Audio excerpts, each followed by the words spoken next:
Hi, my name's Ralph Stone. I'm a member of the Missoula Advocates for Human Rights, which is an affiliate of the Montana Human Rights Network.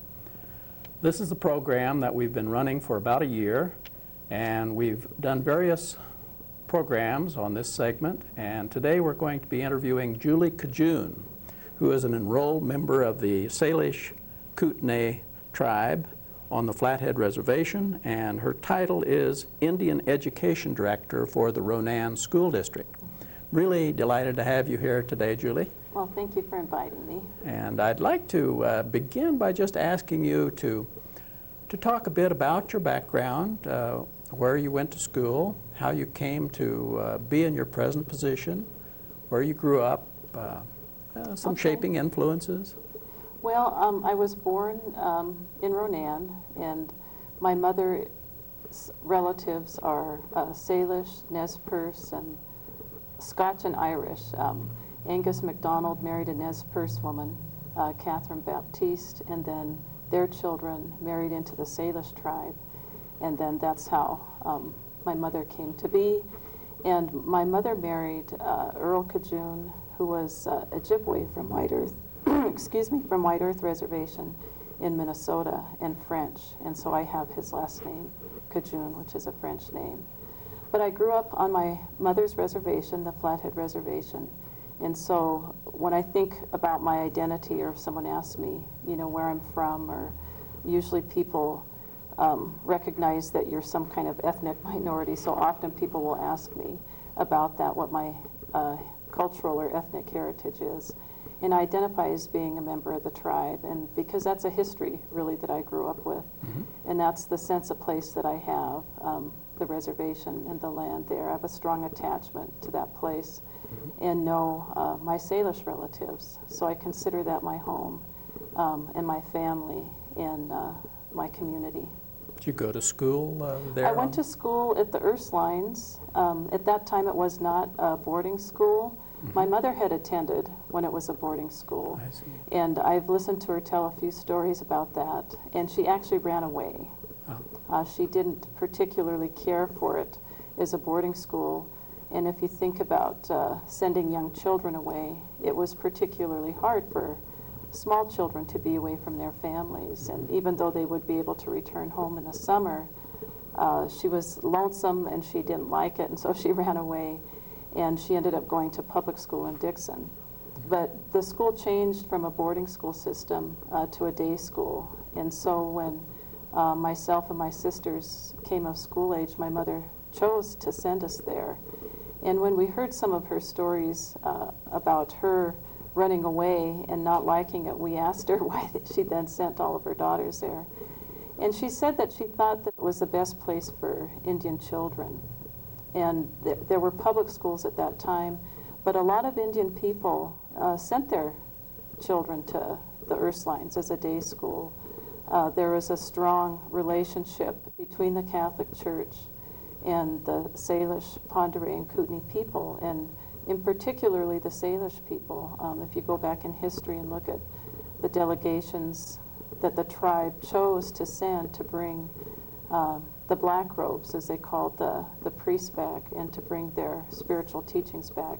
So there's a long history, mm-hmm. and a long relationship that the tribes have had with the Catholic Church, some of it good and some of it not so good. But a lot of people felt that the nuns and the Jesuit fathers treated Indian children more equitably than the public school system. What was your experience there? Well, I think that in looking back at my schooling, I went there for 6 years, and the academics were very rigorous, even though the nuns didn't actually have formal training as educators, as teachers. The academic course was very rigorous. There was some individualization, so that if you achieved beyond that grade level, you could just move on. They had a wonderful literature program, and I think that my love for reading probably began when I was a student there. So when I transferred to a public school in junior high, I found the academic course to be much less rigorous. It was very easy. I went from a school that was very challenging and hard to a school that was very easy, where the coursework was quite easy. Now, was that in? That was in Ronan. In was in Ronan.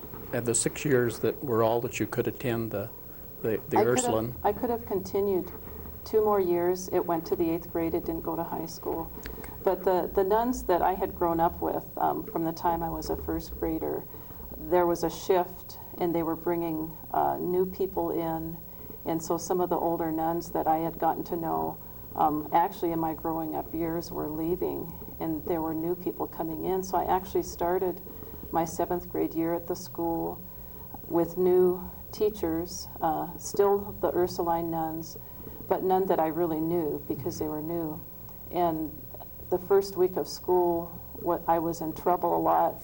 My sister, who's a year older than me, was in trouble. We were both in trouble a lot, and so we began asking our mother if she would consider letting us go to public school. The bond and attachment that we had had with the staff was gone, and of course we were becoming adolescents and wanting to see the broader world and expand, and just being able to go to school in the town where you live. We had to ride the bus from Ronan to St. Ignatius every day. And so we convinced her to let us go to public school.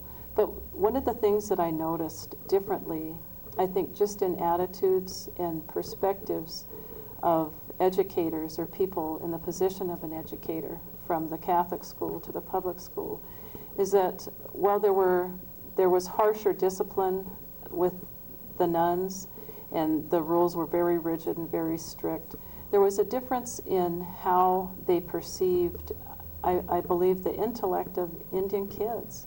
I think there was an expectation that Indian children could learn as any other children, that we could manage and achieve in a rigorous course and challenging curriculum. And so there was a different feeling and attitude. And I noticed that very much when we went to public school. And one of the first things that happened is that the public school teachers wanted to put my sister in a special education class. And she's quite bright, and my mother was assertive, and that's a good thing that she was assertive, because she went to the school and said no, and she wouldn't give her permission, and she questioned them why. And it was really based on my sister's disposition that was quiet. She was quiet and she was shy. And there was a different standard of conversation and communication in being polite and respectful that was very different in some families and with some kids that were more quiet. And they just mistook that for a lack of engagement or a lack of ability. Passivity, and yeah, they just and I weren't. think that was common. I think that and the language barrier, the language shift from children who were coming to school speaking only Salish or Kootenai to children who grew up perhaps with both. There was about a 2-generation shift of language. It was pretty traumatic. And so some children were bringing the English literacy that they got at home. Well, their parent may have been in a boarding school where they were in a position where they went as a native language speaker. They got to school and they were no longer allowed to use their native language, and they had to learn English. And we know from research that that is not the best way to teach children a second language. And so often the literacy in English that people were able to acquire wasn't at a high enough level to help them succeed or do quite well academically. And that's a literacy that the children get is from their parents. And so I think the language issue caused a lot of children, Indian children, to be over-identified for special education. And I think that still happens to some degree today. And in my work for the tribe as a curriculum coordinator, I got to visit and work in all of the public schools at home. And I can remember being in a class observing a reading program and watching the children interact with the teacher. And the teacher was trying to get the students to make an inference. And a lot of the kids were really struggling and couldn't quite get what he wanted them to do. But there was one very bright little boy who got it right away. And every inference he was able to make, and he was very eager to respond. And at the end of the class, I talked to the teacher, and I mentioned this little boy and asked, you know, who he was. And he said, oh, he's just a special education student. Well, he was the brightest, obviously the brightest student in that class that was able to think very abstractly. But the teacher didn't recognize it. And I think often it is a language issue that has never been addressed very well in public schools in America with Indian students. So, very early on, even in your education, you were thinking about issues that really are now your life's work.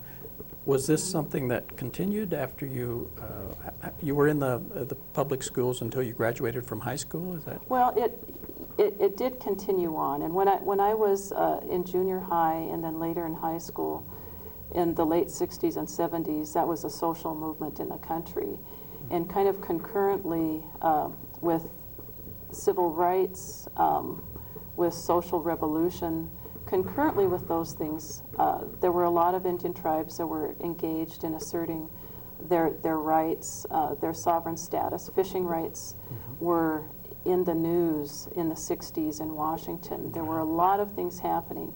Indian people were becoming involved in the political system to try to create an awareness of some of the injustices and things not just in the past that were happening then at that time and today. So talking not just about, well, this happened a long time ago, but talking about this is our current political situation and these are some of the things that are being done. And so in trying to create that awareness, I think a lot of Indian people in my generation became aware of not just what was happening in our own community, but I think in the broader world in Indian country, across the nation, but also with other people who were dealing with issues related to injustice. So I became quite aware of that as a young teenager, and as a young high school student, my older sister Kathy was on the Trail of Broken Treaties that went to Washington, D.C., where they had appointments to meet with officials, and when they arrived there, they were not allowed to enter, and of course the meetings had been canceled and nobody would talk to them. They ended up, kind of asserting themselves and getting in the building and then actually barricading themselves in the building.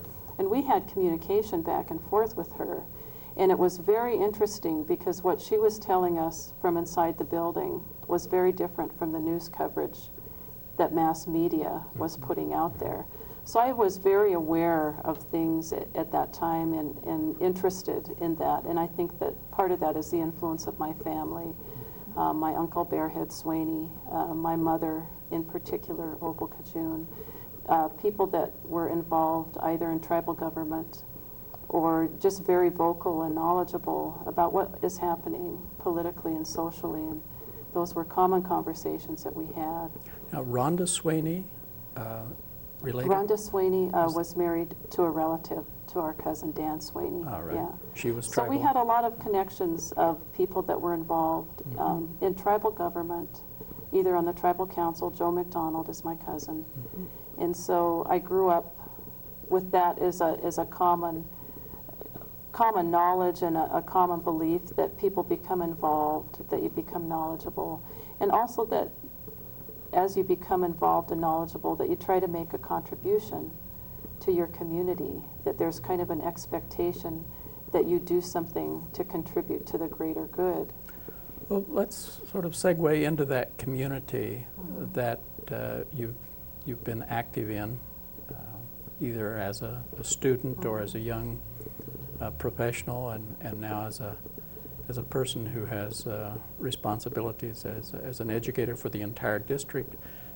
Tell me a little bit about the reservation for our listeners, our viewers, about the particular problems that are confronted by Salish Kootenai, not just educational problems, but those too.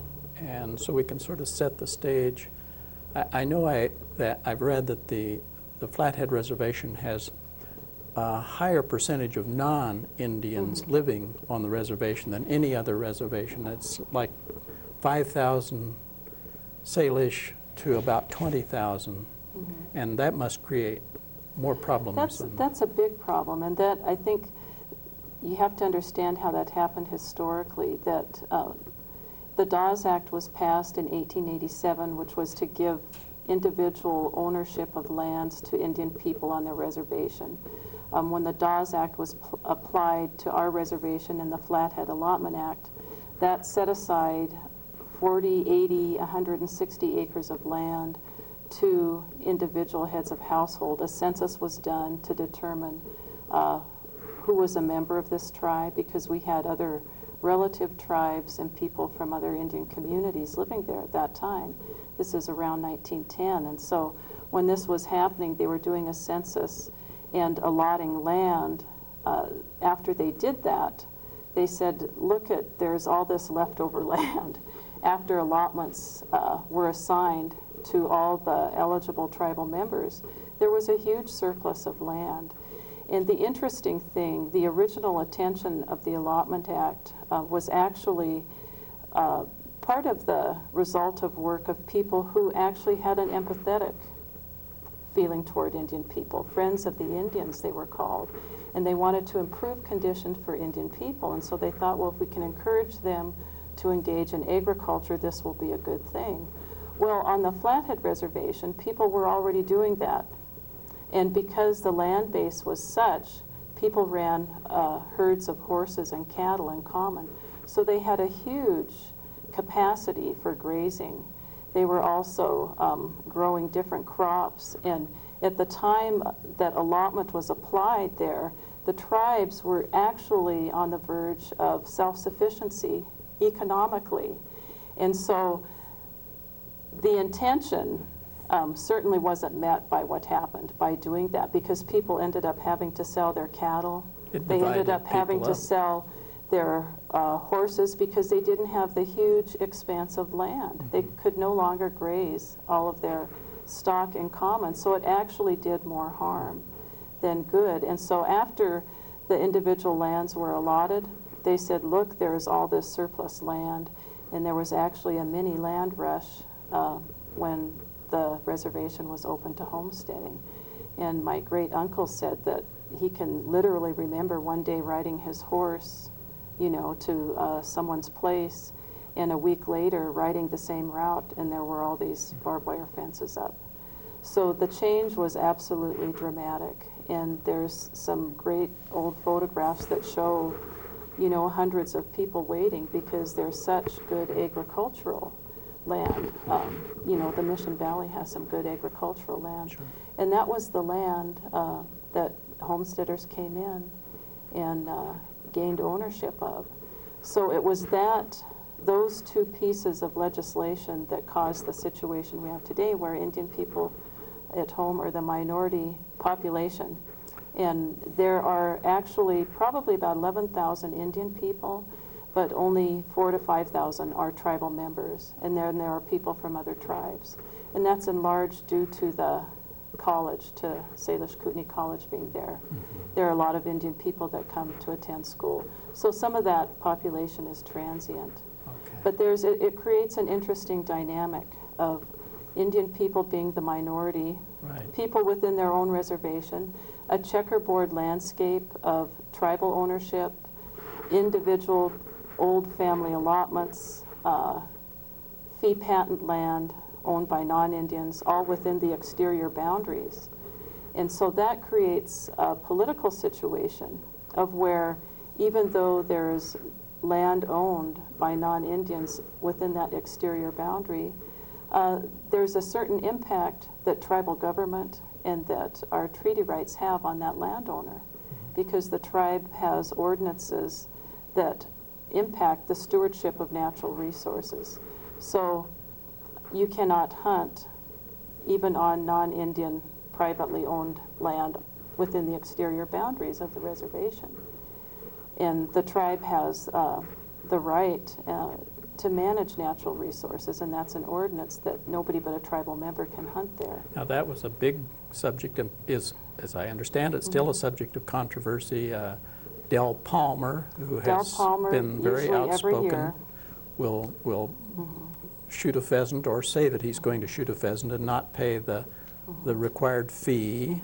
Yes, people can fish and engage in bird hunting. And so there are people that challenge that. And there have been several people who have shot big game animals, who have shot deer on the reservation to challenge the tribe's right to manage natural resources. And that right has always been upheld. But there's a continual challenge, which puts a huge amount of stress and pressure on the tribe as a government to be constantly engaged in litigation in over and over, because it's very costly, it's time consuming, and it has created a pretty sizable legal department within the tribal organization. It's costly to all, not just the tribe, it's costly to the state residents. It is. The average citizen ends up paying for that case to be reheard and reheard. And I think that one of the things that I've come to believe is that people do not have a historic context for Indian people today. And so when I go to a high school classroom, and it may be mixed, 30% Indian, 70% non-Indian, and I talk about the Hellgate Treaty, treaty law, tribal sovereignty, any particular piece of history, reservation history, young people don't have a very good understanding of why the tribe exists as a government today. And so in my conversations with students, and also in doing public education with adults, I found that the average citizen in Montana, or probably in the United States, has very little knowledge or understanding of history as it relates to Indian people, of the treaty process, of what treaty law means, that treaties are living legal documents that are being interpreted today, that the United States Constitution upholds treaty law as a supreme law of the land, the Supremacy Clause. So there are lots of historic things that contribute to why the Confederated Salish and Kootenai tribes have the right. Had the right before the treaty. Right. They reserved that right. And that's another thing that people get confused on. They say, well, the government gave you this land and they gave you these things. Well, that's not true. Those were Aboriginal rights. Right. We used the land. It was our Aboriginal land. We reserved a very small portion of it. We had these rights of self-governance and to manage the land that we lived on. And so all of those rights were there before the treaty. There were a certain number of those that were reserved within the treaty very explicitly. And so when I begin to talk to people about that, I begin to see some understanding of, okay, now I'm starting to understand why the tribe, the tribal council, the governing body, can make these decisions and can enforce these regulations. And so I think that there's a responsibility for tribal members and for the tribe as a community to provide that education and that understanding to people. And I think particularly young people.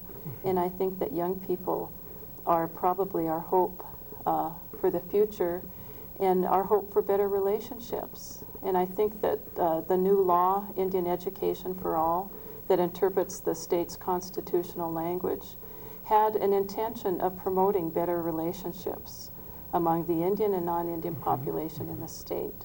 But the trick is to implement it, isn't it? The trick is implementation. Isn't that how legislation is? Here's the law. It strongly suggests and it gives a lot of encouragement and says these things are good things to do, but there is no appropriation. There's no money to support the implementation. And so the burden is really upon tribes to provide that information, that content information, and that resource to educational institutions. And of course, a lot of people who are outside the tribes are their first reaction will be, well, this is coming from the tribes, it's not coming from the state, so it's biased, it can't be accurate. Whereas if the state, through the legislature and through the executive branch, were to cooperate in this kind of a program. It would have much more credibility. It would, and I think that the educational entities in the state of Montana have a huge responsibility. I think the higher education systems, the university systems, the two-year colleges have an obligation and a huge role to play in preparing teachers that are going to go into the classrooms and in preparing the students that go through their institutions. And I think also in educating themselves about the place where they live. And sometimes people will say to me, well, why do I have to learn about Indian culture? I don't want to learn about the Salish and Kootenai. Why can't we learn about France or Italy? And my response is always, if I lived in France, what history do you think I'd be learning? I'd probably be learning French history. And if I lived in Italy, I'd be learning Italian history.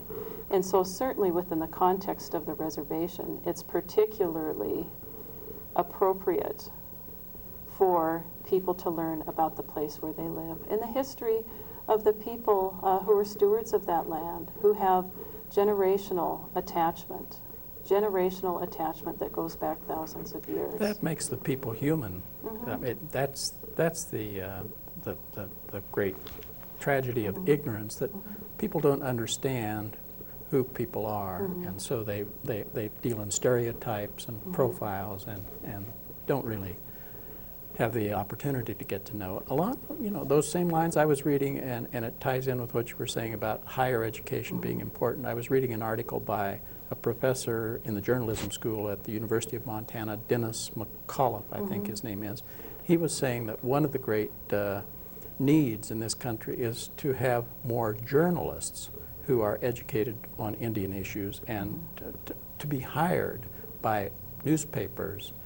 And that's beginning, but I noticed in his article that he said that the Lee newspaper chain, which controls so much of Montana's newspapers, had hired a reporter. I think her name was Jody Rakove, and she's to represent 6 or 7 states, and she's hardly ever seen in the Missoulian paper that to my knowledge. But at least the popular impressions and television would be even more important to have that kind. And that's so true, and the media representation of Indian people is still so powerful.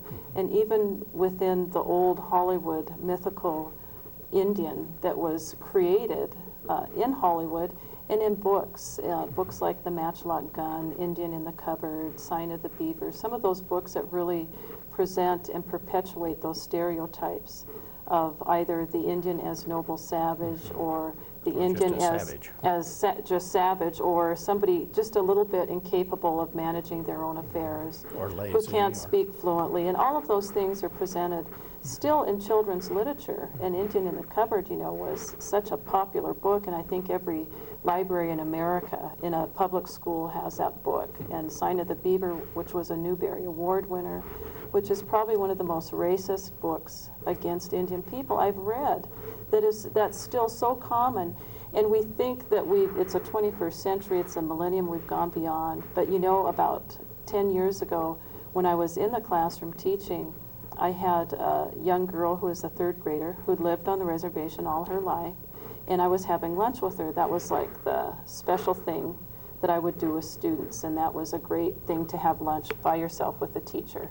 And we'd just sit in the classroom and visit. And so we were sitting and visiting and eating our lunch, and she said, I'm really glad that I got to know you, because you're really the first Indian I've ever known. And I said, really? I said, and you've lived here all your life? And she said, yes. And she said, I thought that all Indian people did is steal little kids and scalp people. And she was quite serious.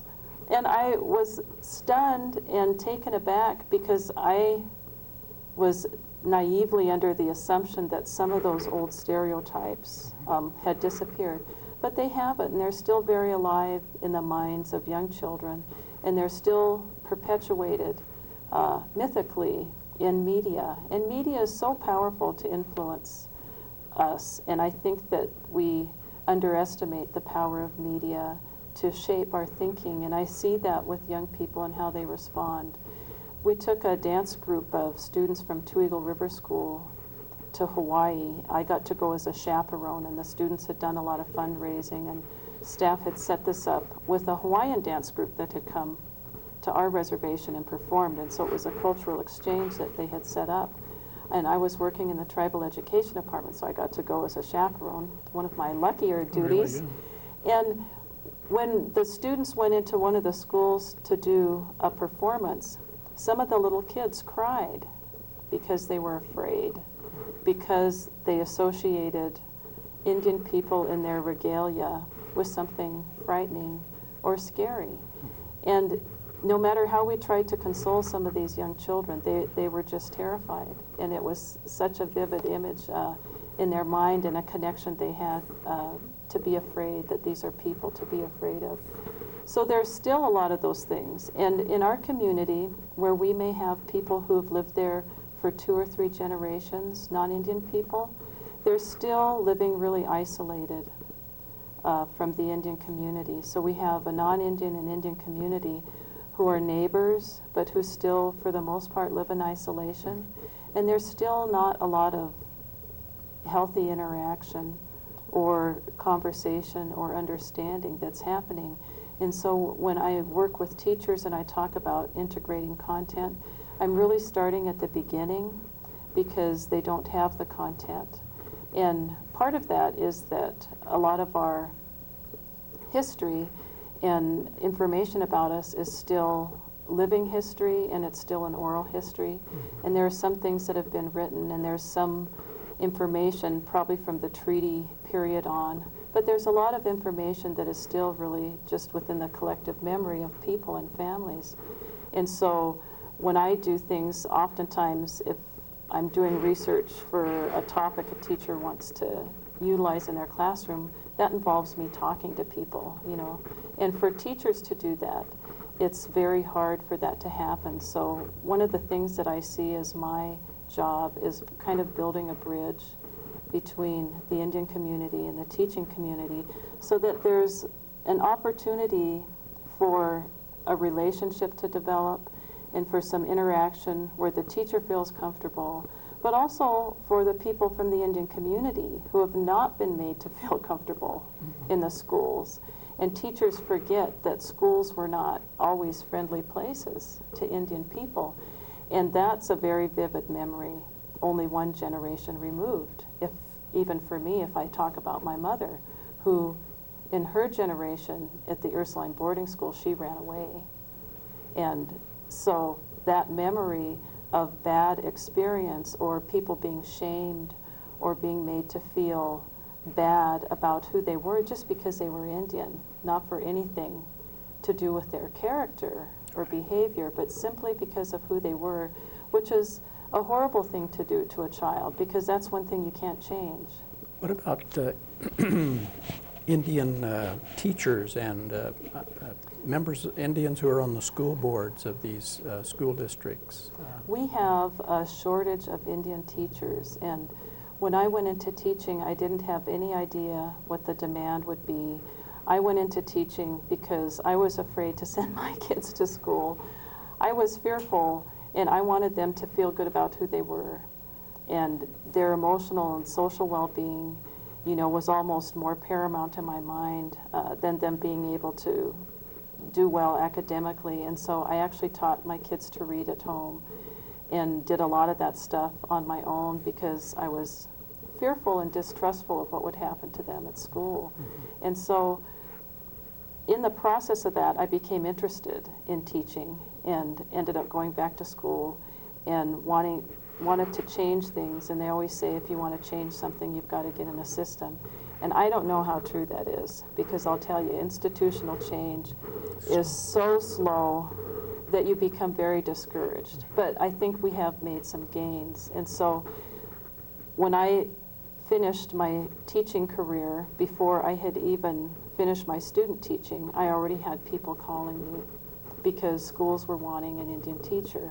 And a lot of people went into teaching when there was a teacher corps, and I think that was in the 70s, that they had a concerted effort to recruit Indian people into teaching careers, not just for BIA schools, but for schools at large, because there was such an obvious absence of Indian people in education.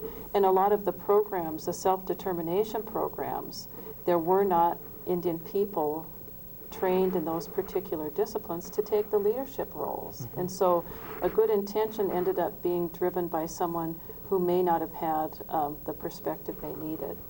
So a lot of people went into teaching, but I think they left those careers for one reason or another, because the school may not have been a friendly place to them, as the one Indian teacher, because the salary is really low. They went to work within the tribal organization or somewhere else where their salary increased pretty dramatically. So I think today there aren't a lot of Indian people going to college that are really interested in going into teaching. So that's a problem on And that's a the problem. reservation. That is a problem. I think we had some people, for a while there was a movement of people in that career, and now I don't see very few people. And one of the things that we've talked about is that four-year institutions, mainstream, what I would call a mainstream four-year institution, don't have a very high retention rate with Indian college students. Tribal colleges probably have about 100% retention rate. They're doing something right. They're really doing something right, and the four-year institutions need to look at what they're doing right and find out what that is, and they need to build in some programs that are planned to retain students in those programs. What do you think it is? I think part of it is support systems. I think when students leave, that they leave a huge extended family. They leave a financial support system of the extended family, and they go into an environment that is very different. And I think people have a hard time believing that or really conceiving that, but when they leave their community, their reservation community, and they go to a four-year college in a larger, more urban area, or even in some place very large, if they went to Dartmouth or someplace like that, it's very, very different. It's a very different environment. And sometimes it's not very friendly. And I could list stories about students who were in Montana university systems where they were not supported, where they dealt with racial issues, and they didn't have a support system to help them through it. And one of the trainings that we did with an education faculty from a university system was to write those real stories up as a student vignette and present them to faculty who really couldn't believe that that had happened, but they were true stories. And so I think that there needs to be a plan. Their university systems need to have a diversity plan that is more than a plan, that has some action with it, where there's implementation. And I don't think that there's a great deal of support for minority faculty No, I think in that's true. institutions. And so you have someone from a minority population attending a university where the minority faculty are definitely a minority, and where there may not even be a lot of support for them, and they may be wanting to support this student. So part of it comes down, you know, to issues of institutionalized practices that limit access and limit support.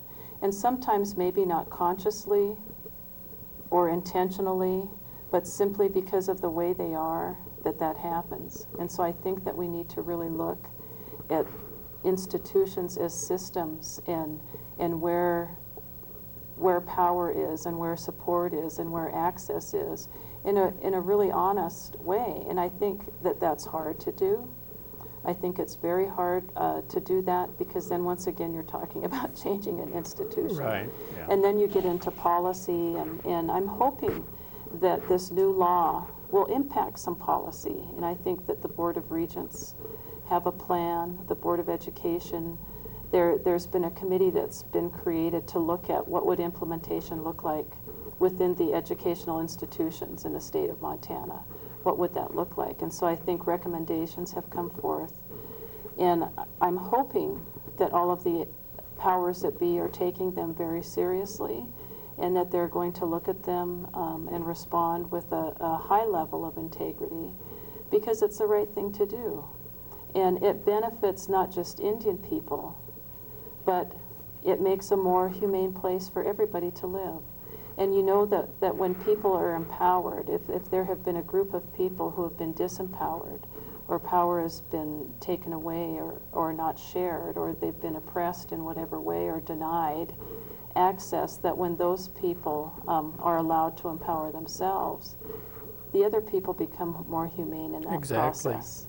And so it's creating a more humane place for everybody here to You live. can't really have humanity when there's a gross Yeah. disproportion of power. Yeah, It really- you cannot. And so I think that sometimes when we talk about this, people think, well, we're just doing all of this for this one group of people, but it's like, no, we're really doing this for ourselves as human beings and for our children and our grandchildren, that hopefully we'd create better relationships for the future generations to experience. Now, Julie, you've gone over an awful lot of ground in terms of what can be done with an emphasis upon education, knowledge about treaty rights, knowledge about history, more media coverage, better teaching, more recruitment of Indian educators. Are you hopeful? I am. I have to say that I am hopeful, and I'm hopeful not when I think of the huge, large pictures, although I'm hopeful that the state of Montana had the integrity to pass House Bill 528 to create the Indian Education for All law. That makes me hopeful. I think that took a certain degree of character and courage to do that, and I think that we're the only state in the United States that has any kind of legislation like that, that really acknowledges and talks about the indigenous people of this country. That's very powerful to me as an Indian person. That makes me feel very good about saying I'm from Montana. It does. It makes me feel very good. So that makes me hopeful. But the things that make me most hopeful are the one-on-one human relationships that I've been able to develop with individual teachers, where I've actually seen people shift their thinking or be able to take a step out and risk something. You're talking about Indian or non-Indian? Non-Indian teachers, Okay. and doing something differently. The school that I work with, I've seen high school teachers really expand what they think about teaching and learning, and that's kind of scary to do that, to change what you've done for 10 or 15 years and be able to say, maybe there's more, and I'll take a chance and try this. Now you've gotten, as I understand it, pretty good support from the district, from the administration in the district to enable you to introduce bicultural and I multicultural have. materials. And I think that that's important, and that's something that I thought about a lot when I went into that position, about creating relationships and in trying to do the work in a different way. And I think that there are lots of ways to get things done, and that there are lots of ways to promote social justice. But I felt that the most productive way for me in my position was to get in and to try to build some relationships and to build some understanding, because sometimes when people act out of ignorance, it's simply because nobody has offered something. And so I think that that's a role that I've taken really seriously, is trying to promote understanding. And sometimes that can't always happen, and it doesn't mean that it's all wonderful and that we all agree, and sometimes we disagree very passionately.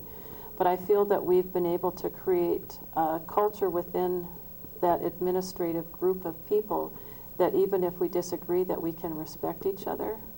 And I can respect that this is where they're at, and I may not like that, but I can respect them as a human being, and I can still work with them, and I can still share with them how I feel.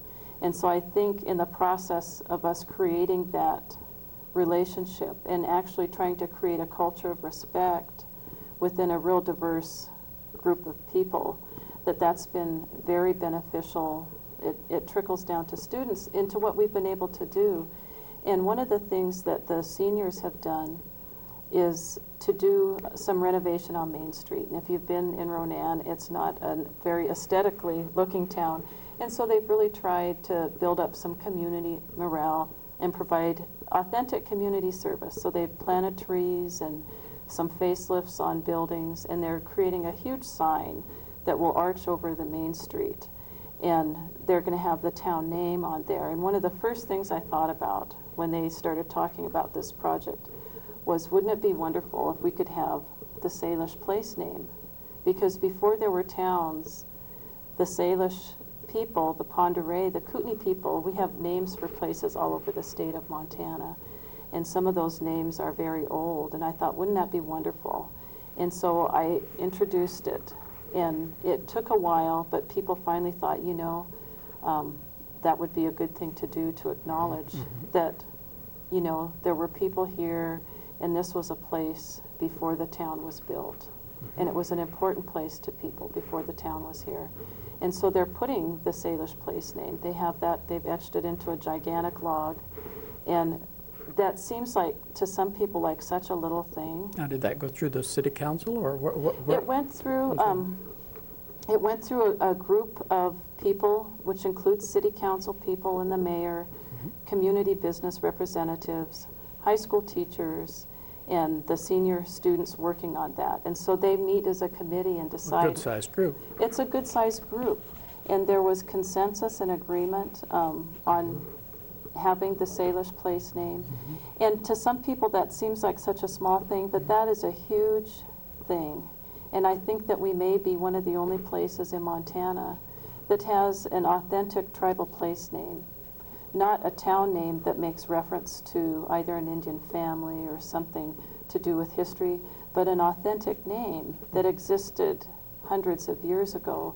And that's a powerful thing for me, that they are acknowledging the presence of Indian people there in that way. And so I admire them.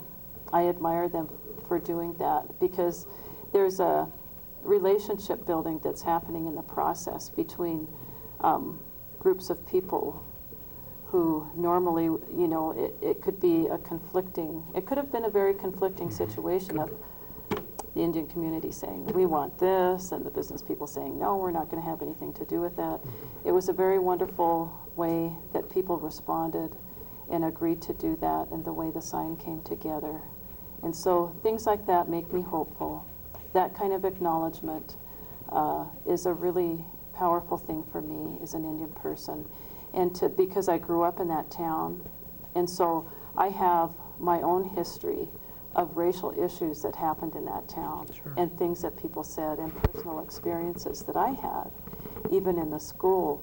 And so when there's an acknowledgement by the whole community of the right of the tribe to have that name up there, that really meant something to me. You know, Julie, I think in terms of what you were just saying of feeling proud about something, I wanted to call attention to something that makes me feel good about the group to which I belong, and that's the booklet that I know you're familiar with that Ken Toole of the Montana Human Rights Network did just about a year ago, called Drumming Up Resentment, the Anti-Indian Movement in Montana. And the reason I'm proud of it and proud of the network is that we've had for many years a commitment to work with Indian country in Montana, and we've had board members who have been members of tribes, and we continue to do that.